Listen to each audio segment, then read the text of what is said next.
Para muchos la palabra Navidad tiene una connotación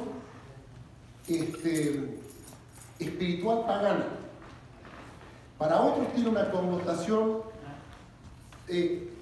comercial que es difícil de capturar en nuestra mente, inmigrando a países como los de Norteamérica, donde está tan comercializada. Navidad es algo que para muchos, desde nuestra niñez, la recordamos como algo en el que ropa interior y medias eran lo que recibíamos como regalos. Y salíamos afuera y veíamos a chicos en la calle con otros juguetes y nosotros teníamos vergüenza de compartir lo que habíamos recibido. Los estoy tratando de llevar allá, atrás, lejos. Porque quiero que ustedes se identifiquen con la historia que vamos a hablar esta mañana. El título del sermón de esta mañana es La oscuridad en el mundo que Jesús llegó a nacer. Como chicos, como chiquititos, individuos chicos naciendo y viviendo en la pobreza de los países donde vinimos. Nuestros padres no tenían, en general, por lo menos mis padres no tenían la posibilidad de darnos cosas financieras, regalos que tenían peso financiero. Yo nunca salí con una bicicleta nueva después de Navidad. Nunca salí con algún juguete que todos querían ver y jugar. No, eran cosas muy sencillitas. Como la hermana dijo esta mañana, venía de una familia muy tradicional en la que libritos eran lo que nos regalaban, algo de medias o calzoncillos, para mí eso era el regalo de Navidad. La historia navideña, la historia del nacimiento de Jesús era central a las celebraciones anoche, generalmente el 24 de la noche. Pero a través de todo eso siempre recordábamos que Jesús no había nacido en esa fecha. Y que en realidad el mundo había tergiversado esa idea y que lo que el mundo llamaba la fiesta de las luces, en realidad era una fiesta de oscuridad espiritual. Y yo esta semana estuve pensando, me puse a pensar y digo, ¿qué voy a hablar esta semana, el sábado, con mis hermanos? ¿De qué podemos reflexionar que sea trascendente para nosotros, pero que capture el espíritu de la Navidad, pero de una forma práctica para nosotros como adventistas del séptimo día en esta iglesia hoy, con nuestras familias, y como hijos de Dios llamados a ser sacerdotes, como hablábamos en la clase de escuela sabática, para representar a nuestro Creador? Y yo me puse a pensar la presión de esta sociedad, la presión social, aquí en Canadá, aquí en Edmonton, la presión que nosotros nos ponemos como individuos en este próximo mes, desde mañana hasta fin de año, para muchas de nuestras familias y para muchos de nosotros sentados esta mañana aquí, van a ser luchas internas entre lo que nosotros consideramos que tenemos que hacer y las presiones sociales de lo que se espera que nosotros hagamos. Y muchos de nosotros tomaremos deudas que no estamos en condiciones de adoptar para satisfacer las expectativas sociales de nuestras familias, de nuestros hijos, de nuestros vecinos, de nuestros sobrinos y de aquellos que ni siquiera conocemos. Y al final de las fiestas, la primera semana de enero, muchos de nosotros estaremos sumidos en una oscuridad espiritual, financiera, emocional, que yo quisiera tratar de ver si podemos hacer algo ahora para remediarlo, para prepararnos para encarar esa situación que nos va a descarrilar financieramente por el resto del año, emocionalmente por el resto del año y espiritualmente por el resto de nuestras vidas si no somos cuidadosos. Ese es el centro de mi presentación esta mañana. Quiero que hablemos, quiero que compartamos, que hash out, que abramos ese elefante blanco que siempre está sentado en nuestro living room, del que no hablamos. Porque Navidad es una sola vez al año. Las fiestas son sumamente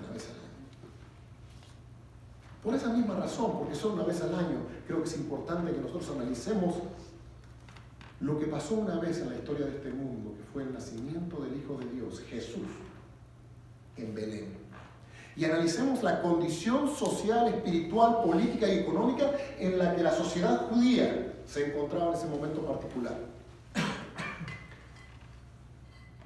Como habitantes o como canadienses, de que nos estamos aproximando a esta fiesta de luces y fiesta de alegría y fiesta familiar y fiesta de todo esto, y tratemos ahora de abrir eso un poquito y ver qué tipo de fiesta realmente Dios espera de nosotros. Hay 7 puntos que quisiera tocar esta mañana en relación a la condición en el que la nación judía, la nación de Israel, estaba en el momento en el que Jesús llegó. Y la primera es la oscuridad espiritual en la que ellos se encontraban. Por 400 años, Dios no había hablado audiblemente a ninguno de sus profetas para comunicarse con su pueblo. ¿Quién había sido el último profeta que haya recibido un mensaje de Dios? ¿Más? Malaquías. Dios le había dado a Malaquías el último mensaje preparado para su pueblo antes que el Mesías llegase. Y había algunos puntos que quiero remarcar. Les había hablado, todos sabemos los versículos de Malaquías que hablan acerca del diezmo, ¿se acuerdan? Traed diezmos al granero, al folí, y que haya abundancia en mi casa, y probadme ahora si no soy fiel. Otra cosa que había hablado, si tienen tiempo esta tarde, lean el capítulo 4 de Malaquías. Allí es donde habla acerca de que en el tiempo del fin, antes de que lleguen los tiempos difíciles, el segundo Elías iba a aparecer. Amén. Y el segundo Elías fue fulfill, ¿cómo se dice fulfill? Fue lleno. La profecía fue cumplida en la persona de Juan el Bautista, que fue el predecesor, el que anunció la llegada del Mesías. Otra vez vamos a hablar acerca del tercer, Elías. Pero ellos tenían un problema. El problema que el pueblo judío tenía en ese momento era que Dios por 400 años no se había comunicado con ellos en una forma verbal. Y ellos decían, estaban empezando a dudar, cada familia decía, ¿será que la historia del Mesías es real? ¿Será que realmente el Salvador es algo real? ¿Será realmente que Dios nos trajo acá y se olvidó? ¿Será cierto que Dios salvó a nuestros abuelos y bisabuelos de Egipto? ¿Será verdad que los sacó de la esclavitud allá en Babilonia? ¿Será cierto de todo eso? ¿O será un cuento? Quizá nuestros parientes exageraron un poco. ¿Nunca se preguntaron ustedes si la historia de los pioneros adventistas y las historias que a veces leemos, cuánto de eso será cultural, cuánto de eso es real, cuánto de eso será una interpretación, cuánto de eso será simplemente una cuestión de que estaban muy emocionados y que quizá aumentaron un poco la historia de cómo fueron las cosas? ¿Saben una cosa? Yo estaba pensando en nuestra iglesia, en la condición en la que nos encontramos. Dios había dejado para su pueblo, para el pueblo de Israel de esa época, escrito en la ley de Moisés, que era el Pentateuco, y los libros de cada profeta que había llegado hasta ese momento.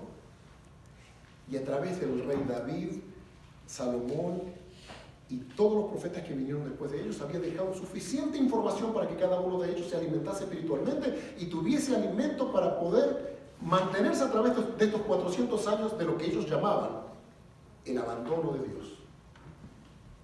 Pero ellos dudaban y eso los había sumido en una oscuridad espiritual. Y hoy yo me pregunto cuántos de nosotros todavía estamos esperando, decimos, bueno, quizá la hermana Juan no fue realmente una profetisa. Y quizás por 2000 años no hemos escuchado la palabra de Dios. Y quién sabe si los mártires de la primera centuria de la era cristiana fueron realmente lo que fueron. Y muchos de nosotros estamos empezando a dudar en nuestros corazones acerca de la veracidad de que Jesús está viniendo pronto. La duda nos asalta. mis hermanos, como Israel, no caigamos en la duda y no caigamos en el pensamiento de porque Jesús o Dios no ha hablado personalmente y lo hemos escuchado como congregación en la persona de un profeta, Él no nos ha hablado. Dios ha hablado y ha dejado escrito lo que nosotros necesitamos saber para este tiempo hoy. Amén. Y la verdad presente nos la ha presentado a través de su siervo, el hermano Juan, pero algunos de nosotros no queremos aceptarla porque no es conveniente. Porque tiene mucho bagaje cultural de aversión, ¿no? Una plagista, la señora se copió todo, la señora no tenía educación, quién sabe, quizá, a ella le ayudaron a escribir, el esposo le escribía, había un grupo de gente, tomamos un montón de elementos y los hacemos nuestros. Y los hacemos los elementos para justificar las excusas que nos llevan a pensar que Dios no nos ha hablado recientemente y que quizá no hay veracidad en lo que creemos. La oscuridad de Israel, la oscuridad espiritual de Israel era verdadera, era real en la vida de cada uno de ellos. Pero también había una oscuridad política. Y quiero hablar acerca de esto un poquito porque a veces la oscuridad política que nos rodea oscurece nuestras vidas, pero analicemos un poquito qué pasaba allá. ¿Eran los judíos libres en ese momento? No. ¿Quién era el que mantenía el control político de Judea? Roma. Y Roma había puesto a quién bajo el control de la nación judía. Para poder controlar a los judíos a través de un gobierno judío, los romanos habían tomado, los heroditas eran la familia de Herodes, que no eran judíos, eran edonitas. ¿Quiénes eran los edonitas? Eran los relativos, los parientes de quién. Los hijos de Edom eran los hijos de quién. De Esaú. Los hijos de Edom eran los hijos de Esaú. O sea que eran primos de los israelitas, pero eran paganos. Y esta familia había usurpado el trono de Israel en una revuelta. Y habían sacado la familia tradicional de la descendencia de David y los habían echado y habían tomado control, y Roma los usaba porque eran una herramienta útil. Y entonces los judíos estaban oprimidos por los romanos y controlados por los edonitas en la figura de la familia de todos los Herodes que vinieron. Entonces los judíos no estaban en esclavitud en Egipto, no estaban en esclavitud en Babilonia, pero estaban en esclavitud en su propia tierra, y eso era un insulto para ellos. Entonces, toda esa problemática política que tenían hacía que su futuro fuese un futuro sin esperanza. Y era por eso que era tan importante para ellos entender el tema del Mesías que venía como un liberador político y no tanto como un liberador religioso, como el Hijo de Dios que los iba a salvar. Yo me estaba preguntando acerca de cuál es la influencia política o cuál es la influencia que la política tiene en la vida de cada uno de nosotros cuando miramos la situación en la provincia de Alberta y cómo la situación política en Canadá afecta a la situación económica en Alberta. Y cuando nosotros empezamos a rodear todos nuestros pensamientos desde el punto de vista de que la situación política empieza a controlarnos, eso empieza a tener un efecto en nuestra vida espiritual. Y tarde o temprano nosotros caemos en la trampa de pensar que para solucionar los problemas que tenemos socialmente, o familiarmente o personalmente, tenemos que tomar una actitud y una posición política determinada de una manera o de la otra para obtener un cambio.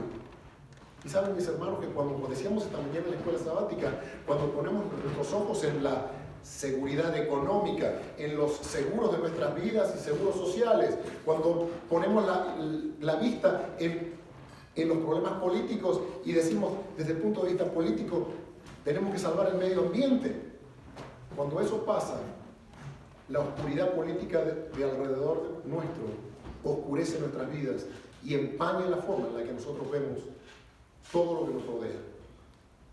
Y eso es lo que a Israel le pasaba. Oscuridad espiritual, oscuridad política en su sistema. Porque económicamente estaban tremendamente afectados por la política que los rodeaba. Y no me digan que nosotros no estamos afectados de la misma manera.